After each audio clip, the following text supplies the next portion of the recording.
Congreso de la República, Daniel Salaverry, y a quien le damos la bienvenida, y con él justamente queremos empezar el debate, con esas modificaciones que se va dando en torno a lo que son las reformas políticas o electorales que plantea hacer la Comisión de Constitución en estos tiempos, y lo que ha generado el primer, no sé si la primera ola de críticas a Omar Chejade, pero sí bastante cuestionamiento, es lo que se pretende hacer en la Comisión de Constitución, de poner barreras a aquellos candidatos que no tienen cierto tiempo de militancia en un partido político.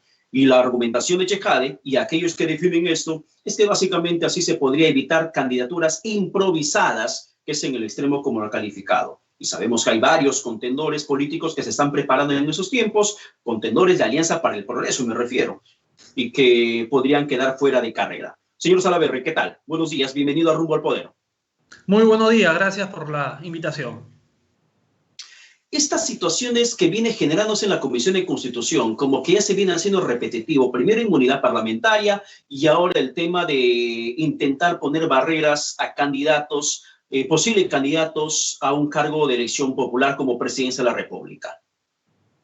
Bueno, como tú bien lo has dicho, es una clara intención de bloquear posibles candidaturas de nuevos liderazgos que van surgiendo y de aquellos partidos políticos que están en proceso de formación, de inscripción.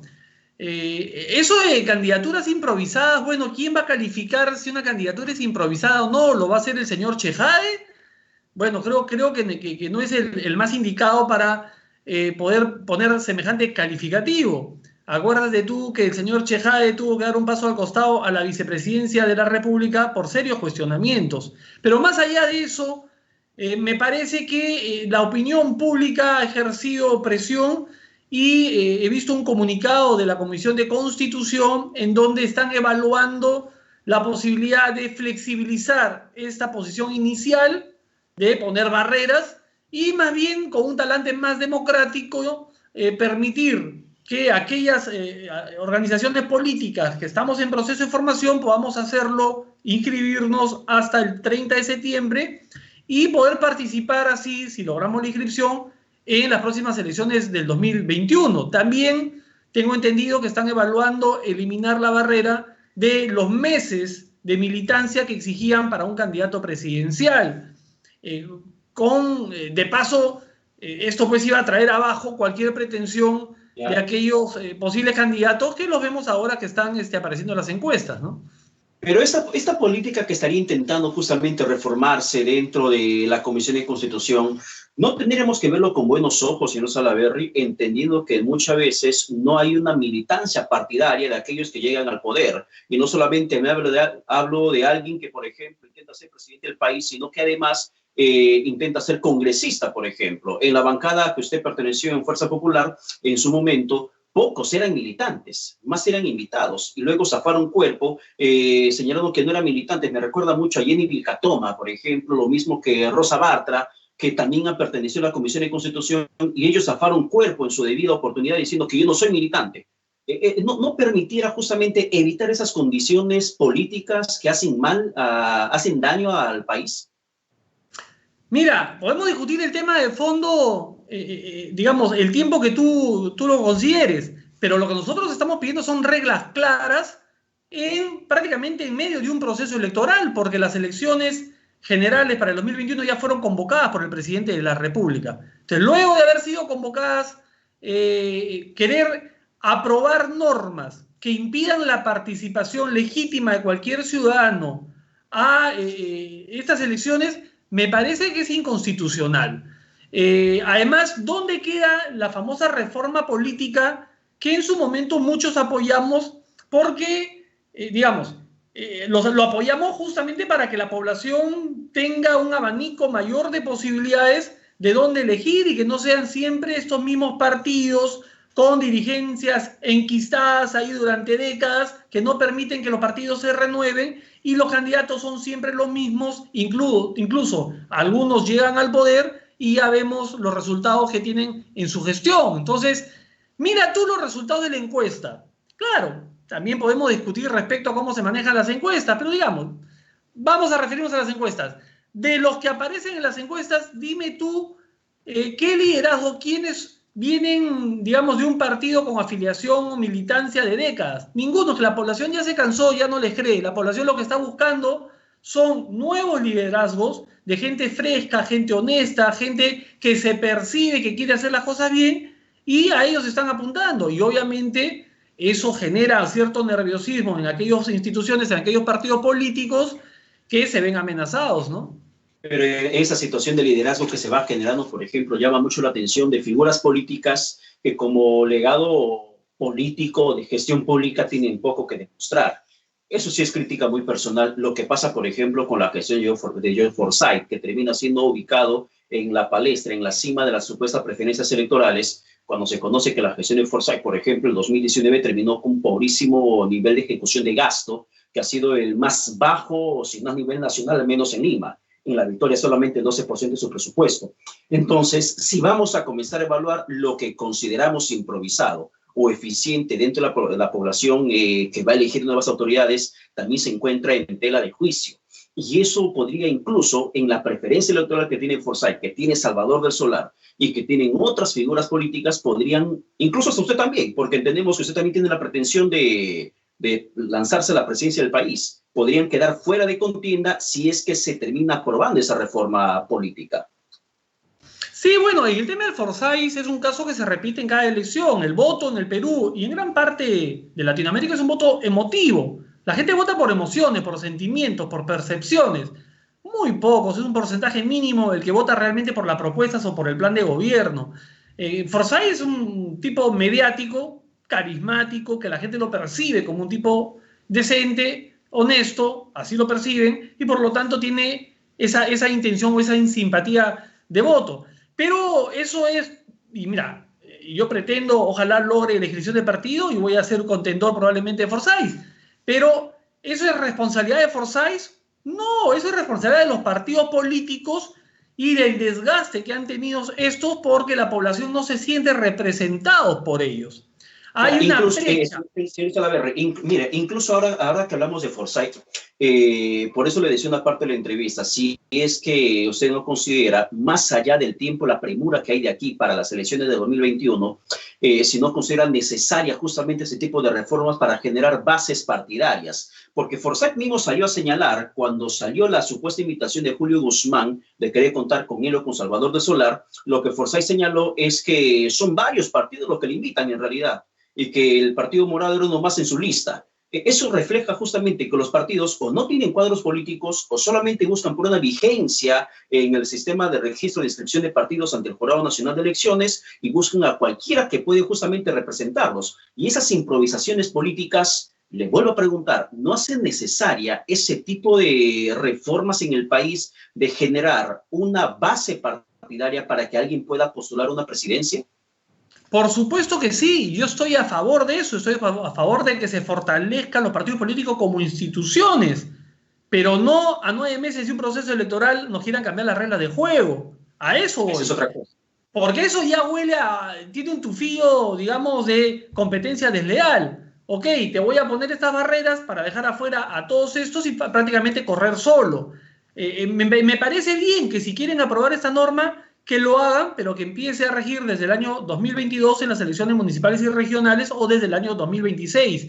Pero hacerlo a tan solo 9 meses de un proceso electoral, cuando vemos que aquellos posibles candidatos que están contando con las simpatías el día de hoy, porque eso puede variar, de la ciudadanía, pueden quedar fuera y solamente unos pocos partidos políticos, porque mira, tú analiza realmente quiénes son los partidos políticos que pueden tener un candidato natural, digamos, propio, dirigente, fundador del partido, como dice Marta Chávez, 2 o 3. Los otros 20 partidos políticos, porque hay 24 partidos políticos inscritos, no tienen un liderazgo claro, natural, que haya surgido del trabajo político dentro de ese partido. Entonces no podemos reducir las opciones que tenga el pueblo solamente en 2 o 3 partidos. Inclusive el partido aprista, que es un partido con más de 90 años de fundación, está promoviendo la candidatura, una candidatura de un empresario que no necesariamente es un conspicuo pues, militante del partido, ¿no? porque también necesitan reforzar sus filas. Entonces, como digo, este problema no es problema de quienes tienen un liderazgo innato y de quienes tienen el respaldo de la población, sino más bien es responsabilidad de los partidos políticos que no se han preocupado de formar cuadros en sus filas que puedan representarlos bien, de mantener, si es que en algún momento lo tuvieron, la confianza del pueblo y la ciudadanía y demostrar que cuando tuvieron la oportunidad de ser gobierno o tanto nacional o gobiernos regionales o locales, hicieron una buena gestión. Esa es responsabilidad de los partidos políticos, que tienen que aprender que la renovación es parte del proceso interno. Pero mira, una tú renovación, dirigentes. ¿cómo podría darse una renovación? Pero ¿cómo podría hacer una renovación? Si, bueno, podría haber una justificación quizá por el tema de la pandemia, lo que era la esperanza para desentar un poco la política, hacer un filtro ciudadano, como las elecciones primarias, lamentablemente no se van a dar. Y era el momento donde justamente, aunque de manera obligatoria la gente tenía que ir a elegir a sus precandidatos, tampoco se va a poder celebrar. La argumentación, la justificación, la pandemia. Pero eso tendría que retomarse con miras a un siguiente proceso electoral, porque no siempre va a haber esta pandemia. Pero mira tú la contradicción. Por un lado dicen que tiene que ser un militante que tenga 6 meses, 1 año, inclusive Müller planteaba 3 años de militancia para poder ser candidato. Pero por otro lado hay la propuesta que sean elecciones abiertas. Entonces, o es un militante un voto y fortalecemos la institución, ¿no? Y ponemos el requerimiento, el requisito que sean 6 meses o 1 año de afiliación mínima para poder ser candidato a presidente de la República, me parece bien. Pero tú no puedes cambiar las reglas del juego a mitad de partido. Ya las elecciones están convocadas y hay organizaciones y partidos como Perú Firme, el cual yo represento y presido, que estamos prácticamente al 80% de nuestra inscripción. A nosotros la cuarentena nos agarró, Pedro, con 70 comités provinciales ya formalizados, inscritos y con sus locales partidarios, o sea, superada la valla de los 66 que exige el jurado, y cerca de 10.000 afiliaciones. Tuvimos que paralizar todo este trabajo por el tema del aislamiento obligatorio y hasta el día de hoy nadie nos dice nada. Nadie nos dice si que los plazos van a postergarse, van a prorrogarse proporcionalmente a esos 4 meses que tuvimos que parar. Nadie nos dice qué va a pasar con estas agrupaciones, si nos van a permitir participar o no. Y eso me parece absolutamente antidemocrático. Pero aunque no digan nada, probablemente termine extendiéndose el plazo o postergándose los plazos, tal cual, por ejemplo, viene sucediendo en el proceso de revocatoria de autoridades regionales y municipales, que estaba fijado a iniciarse para el mes de junio, pero que ahora lo patearon para el mes de octubre por el tema de la pandemia. Y es que estamos corriendo contra los plazos que se van venciendo. Y justamente uno de los plazos que va venciendo para el tema de reformas electorales es este mes de septiembre, en la cual también se puede debatir o ratificar el contexto de prohibir a sentenciados en primera instancia a postular a un cargo político. Eso termina siendo también para muchos un atropello en la presunción de inocencia, porque señalan que hay una segunda instancia que bien podría determinar la inocencia de esa persona y finalmente se le ha vulnerado su derecho a ser candidato a algún cargo de elección popular. Bueno, yo lo que he visto es más bien que había una amplia mayoría en el Congreso que apostaba por este tema, tanto así que aprobaron en primera votación, pero luego ya para la segunda votación fue perdiendo peso y aquellos congresistas como Daniel Urrestri, por ejemplo, que son los abanderados, entre comillas, de este tipo de reformas, se quedó mudo, se quedó callado, probablemente porque tanto él como la lideresa de Fuerza Popular y como el líder de UPP, entre otros, probablemente sean candidatos y están en medio de un proceso judicial y tengan temor de finalmente terminen con una sentencia en contra. Yo lo que digo, pero es que esta reforma... Ya, señor Salaverry, ahora que menciona eso, el tiempo me va ganando. El tema del proceso en su contra, que justamente la fiscal de la Nación también ha pedido al Congreso que se le proceda ya con el antejuicio político porque supuestamente usted ha cometido peculado doloso, el apropiarse dinero del Estado en un informe de semana de representación que en realidad no habría desarrollado, que en su momento justamente ha sido materia de comentario público, pero que ahora la fiscal de la Nación formalizó la denuncia contra usted. A ver, no ha formalizado, vamos a explicar en partes. Lo que la fiscal ha hecho es una indagación preliminar y necesita realizar una investigación preliminar. Para que se pueda hacer la investigación preliminar, yo como excongresista necesito que el Congreso me levante el antejuicio, me apruebe el antejuicio. Yo estoy de acuerdo, yo mismo respetuosamente le he pedido al presidente de la subcomisión de acusaciones que priorice mi caso y que se levante cuanto antes. ¿Por qué motivo? Porque estoy tranquilo y sé que ahí no ha habido ningún delito. A ver, a partir del año 2017, que es lo que se me cuestiona a mí, los recursos, el dinero que se le entregaba a los congresistas por asignación congresal pasó a ser sueldo. Tanto así que te descontaban el impuesto a la renta por quinta categoría. Entonces, si es que es sueldo y te descuentan el impuesto a la renta, no tienes que justificar con boletas o facturas. ¿Acaso cualquier persona que nos está mirando ahorita en el programa, cuando cobra su sueldo, luego tiene que presentar sus boletas y sus facturas a su empleador? No, porque es tu sueldo, es de libre disponibilidad. Entonces, por ahí no hay por ningún lado la posibilidad de que sea peculado. Los congresistas no administramos recursos públicos como si lo administra un alcalde, un gobernador regional que tienen presupuesto y que lo gastan. Los congresistas lo que recibimos es el dinero que a partir del 2017, este dinero de representación era sueldo, por lo tanto no hay peculado. Y respecto al otro delito, supuesto delito de falsedad, yo he presentado un peritaje de parte y espero que la Fiscalía haga uno oficial en donde demuestro que esos informes no han sido elaborados por mí ni han sido firmados por mí. Además, el principio jurídico para que haya falsedad, que es lo que imputa la Fiscalía, tendría que haberse hecho para yo tener un beneficio económico y perjudicar económicamente, o sea, hacer un perjuicio al Estado. Pero como ya te expliqué que este dinero no era viático, sino era mi sueldo, entonces ahí no había ningún beneficio, porque es mi sueldo, ni tampoco lo he perjudicado al Estado. Entonces, ninguno de los supuestos delitos tienen argumentos que permitan que más adelante pues esto pueda llevar a un juicio. Yo entiendo la labor de la Fiscal de la Nación, permite Pedro para terminar, yo entiendo la labor de la Fiscal de la Nación de por lo menos tener una investigación preliminar para darme la oportunidad a mí de presentarle los documentos, mi boleta, mire señor, acá me descuentan mi impuesto a la renta, esto no es peculado, no es que yo me haya quedado con un dinero ilícito. Y después de esa investigación preliminar, yo estoy seguro que se va a aclarar y esto se va a archivar. Es parte del rol de los fiscales, investigar, no me parece mal.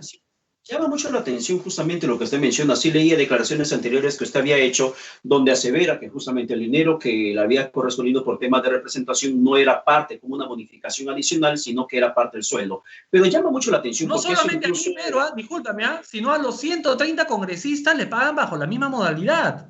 Claro, a ese punto voy, porque ¿por qué no utilizaron, le pregunto a usted, por qué no utilizaron ese mismo argumento? ¿Recuerda usted cuando salió la información de que se habían hecho semanas de representación, o se había hecho cobro de lo que es semanas de representación cuando esos congresistas estaban en el extranjero? ¿Recuerda usted? Congresistas que le daban el viático, que le daban justamente para alojamiento en el extranjero, boletos, tickets internacionales, pero también a la par cobraron a su regreso en la bonificación de semanas de representación. No recuerdo que ningún congresista, como el caso que en esos entonces eran como Segundo Tapia, como era, por ejemplo, también Karina Beteta, no recuerdo otros nombres más, pero eran varios en realidad.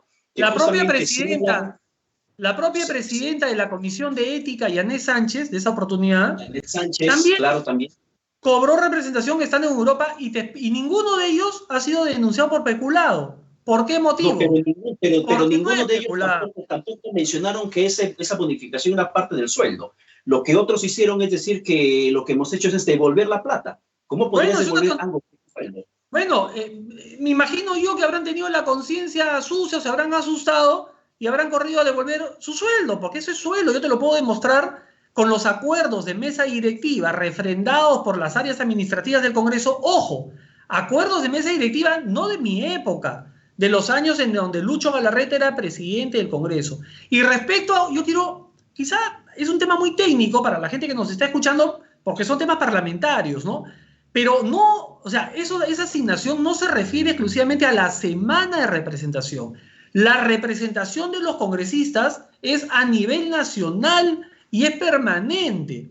Eso quedó muy claro en un comunicado que sacó la Junta de Portavoces, firmado por todos los voceros de ese momento, Müller, El Mundo del Águila, Tubino, todo, en donde explicaban bien el artículo 93 de la Constitución referido a que el congresista representa a la nación. Entonces, tu representación, ¿qué pasa si un sindicato de Tumbes te pide una reunión en Tumbes? Tú le dices, no, no puedo ir a Tumbes porque yo soy congresista de la libertad. No, tú igual vas a Tumbes porque tú eres congresista de la República. Entonces la representación claro, pero un poco recordando ese episodio, más que todo era la crítica porque habían estado en el extranjero y no dentro del país, porque además se contraponía con lo que dice el reglamento del Congreso, que la representación es en el lugar de origen. Entonces había todo un debate, pero mire, a mí me llama mucho la atención el tema puntual de que el dinero que usted habría recibido no es parte de una bonificación adicional, sino parte del sueldo. Y recuerdo aún que ningún otro congresista que estaba inmerso dentro de esa similar acusación haya utilizado ese argumento. O no manejaban los acuerdos de la mesa directiva, o simplemente no entiendo qué no se habrán informado bien. Esos acuerdos de mesa directiva del año 2017 están colgados, son públicos, te los puedes bajar y ahí aparece que cambian la modalidad de viáticos a asignación, que es sueldo, pero sujeto al descuento impuesto a la renta, por lo tanto de libre disponibilidad. Pero ¿cómo podría ser segundo es que no me dejas terminar de redondear la idea. Ya, pero para terminar, la idea.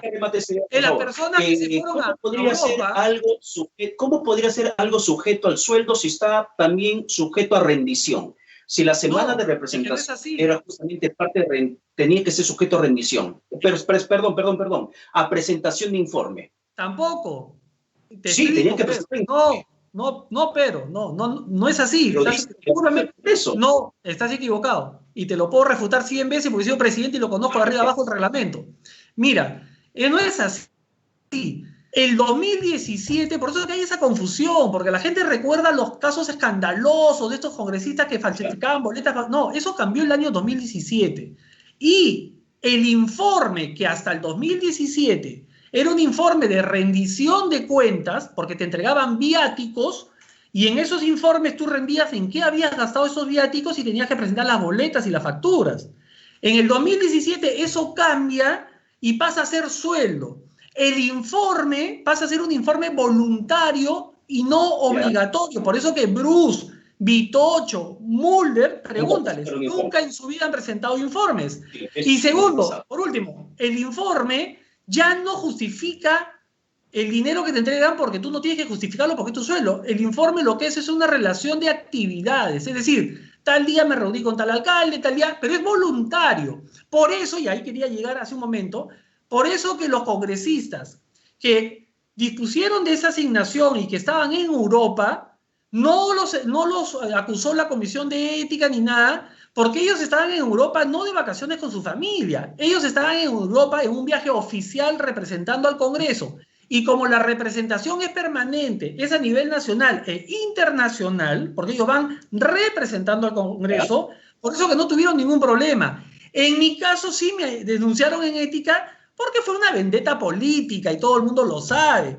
Esta denuncia fue impulsada por Fuerza Popular y inventaron toda esta trama para, entre comillas, sacarme de la mesa directiva. Como no lo lograron, no me pudieron sacar de la mesa directiva, pero la denuncia ya estaba, la fiscal de la Nación, cumpliendo su rol que le corresponde y me parece bien, quiere hacer una investigación preliminar para ver, señor Salaverry, explíquenos qué pasó acá. Y yo le explicaré. Acá están mis boletas, acá está el acuerdo del 2017, y esto no tiene que justificarse. La explicación que está pidiendo la fiscal de la Nación, sin duda alguna, es también porque no queda bastante claro de cómo se manejaba el aspecto económico de bonificación o parte del sueldo de semana de representación. Pero si hubieran citado, si es que la Fiscalía en la indagación preliminar que ha hecho hubiera citado a la directora general de administración, que es como decir la gerenta general del Congreso, para que le expliquen que esto en el 2017 cambió, ahí nomás se hubiera aclarado todo, pero nunca la citaron, mira, qué curioso.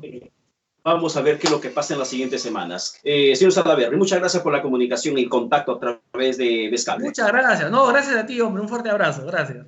Muchísimas gracias. Rápidamente, vamos a la pausa. El tiempo nos ha ganado. Regresamos con más aquí, Rumbo al Poder.